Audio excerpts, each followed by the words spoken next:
Party একটু পাওয়ার দিয়েছে বলে নিদান দিচ্ছে পিটাবার। কালকে পার্টি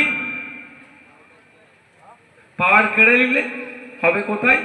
পোলেরহাট 2 নম্বর একটা নেতা ছিল গো, এখন বুলাকের নেতা, পোলেরহাট অঞ্চলের নেতা, কি নাম বলো না গো, আর নাম নিতে হবে, পোলেরহাট 2 নম্বরে বাড়ি, বুঝতে পারছেন তো? একটা সময় বলেছিল যে আমাকে ওই গেটটার নাম বলো না গো, বিশ্ব বাংলা গেট নাকি পার হতে দেবে না, 6 লেন না বিশ্ব বাংলা গেট পার হতে দেবে না বলেছিল তো। আজকে তারা কোথায়? নাই পথে থাকলে কোনো বেটা আটকাতে পারবে না, এটা কিন্তু মনে করে।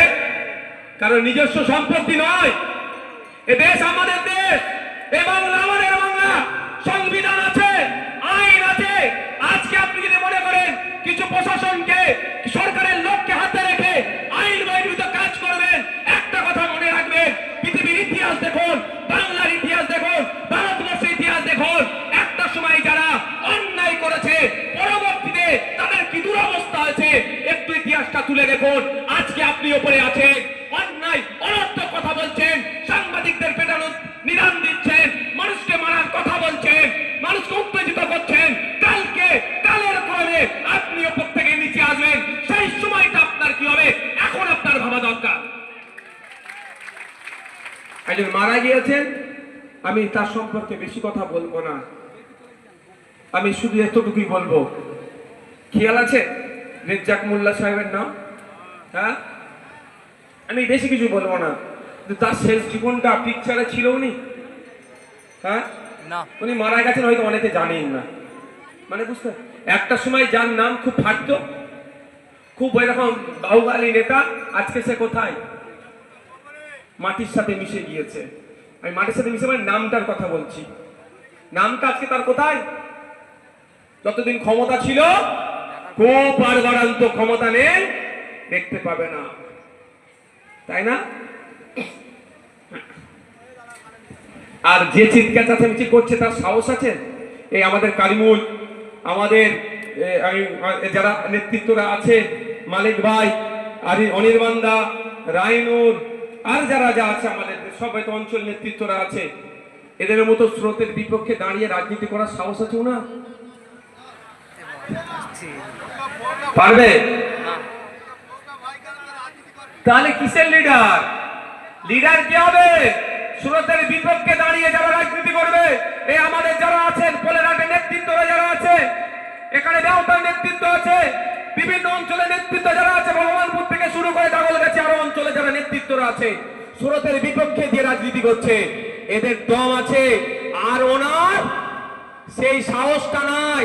সেই জন্য সরকার পরিবর্তন হওয়ার সাথে সাথে চটি চাটার জন্য লাইন দিয়েছে, আর আমরা বুক চিতিয়ে লড়াই করছি। যতদিন আমাদের ঘরে প্রাণ থাকবে অন্যায়ের বিরুদ্ধে কথা বলে যাব, সে শাসক হতে পারে, বিরোধী হতে পারে, সেটা আমরা দেখব না। আমি আপনাদের বলি, যখন সিপিএম ছিল উনি কোথায় ছিলেন? সিপিএম এ ছিলেন। দল পরিবর্তন হয়ে গেল, লাভ মেরে দিল, কালকে দল পরিবর্তন হবে, আবার লাভ মারার চেষ্টা করবে। এদের আদর্শ আছে, আবার জ্ঞানের কথা বলে।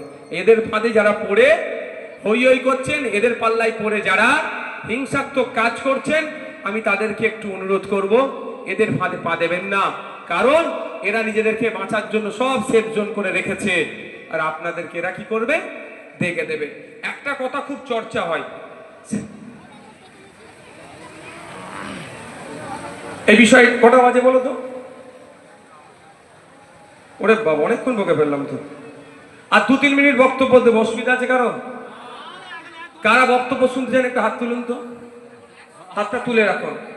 ইনক্লাব, ইনক্লাব, চালতাবেড়িয়া অঞ্চল কমিটি, ভাঙড় বিধানসভা কমিটি, ভাঙড়ের জনগণ, ভাঙড়ের জনগণ, আমাদের শহীদ মহিউদ্দিন মোল্লা, শহীদ হাসান মোল্লা, রেজাউল গাজী, ভাঙড়ের জনগণ, আপনারা শুনতে চান তো বক্তব্য? আমি তাহলে আর অল্প কিছুক্ষণ কথা বলবো। কতটা হচ্ছে এটা আমার সাথে পেরে উঠতে পারছে না? এই তো আগের দিনে নাকি ক্যানিং এ নাকি ঢুকতে দেবে না, তো আমি বলেছি আমার সাথে একটাও না কেউ লোক যায়, কি বলবে লোক নিয়ে এসেছিল, আমি একা যাব, দেখি কেমন আটকায়। তো আমি চলে আসার পরে খোঁজ পাচ্ছি কিছু তো করতে পারেনি, একটু গোবর আর পানি দিয়ে ছিটিয়েছে। আমি তো ক্যানিং এ প্রায় 8 কিলোমিটার উপর দিয়ে গিয়েছি। বেটাদের 8 কিলোমিটার তাহলে ছড়াতে বলো, চর্বি কেটে যাবে। এক নম্বর কথা, এই গরু, গোবরে সোনা, এইগুলো কারা বলে? বিজেপি না তৃণমূল? এই কাদের ভাষা? কাদের ভাষা? এই গরু নিয়ে রাজনীতি কারা করে? গোবর নিয়ে রাজনীতি কারা করে? গরুর দুধে সোনা কারা বলে? বিজেপির আমদানি কারা করছে? তৃণমূল করছে। আমি বারবার আপনাদের বলেছি, এই তৃণমূল আর বিজেপি আলাদা নয়, ও তো অন্য কিছু করতে পারত। বিজেপি তো গোবর নিয়ে রাজনীতি করে, বিজেপি তো গরু নিয়ে রাজনীতি করে, বিজেপি তো গরু দুধ নিয়ে সোনা বলে রাজনীতি করে। তাহলে আপনিও সেটা করছেন। মানে ভাই ভাই, দাদা দিদি, ভাই ভাই, আমি বারবার বলি না, প্রমাণ হচ্ছে তো। আচ্ছা, এর পরের বারে আমি বলবো আমি যাবো আবার খুব তাড়াতাড়ি। এ তো বলেছে সেইবারে কি গোলাপ পানি দেবে অন্তত নাকি? খরচ ওদের করাতে হবে, গোবরটা তো খরচ হয় না, ওই জন্য বলবো গোলাপ পানি দিতে। গোবর দেওয়া মানে বিজেপির সাদৃশ্য গ্রহণ করা। যাক, যেটা ইচ্ছা দাও, আমার ওতে পরো আমি করি না। কারণ আমি একটা কথা বলি, একটা প্রসঙ্গক্রমে, আপনারা জানেন আমাদের নলেজ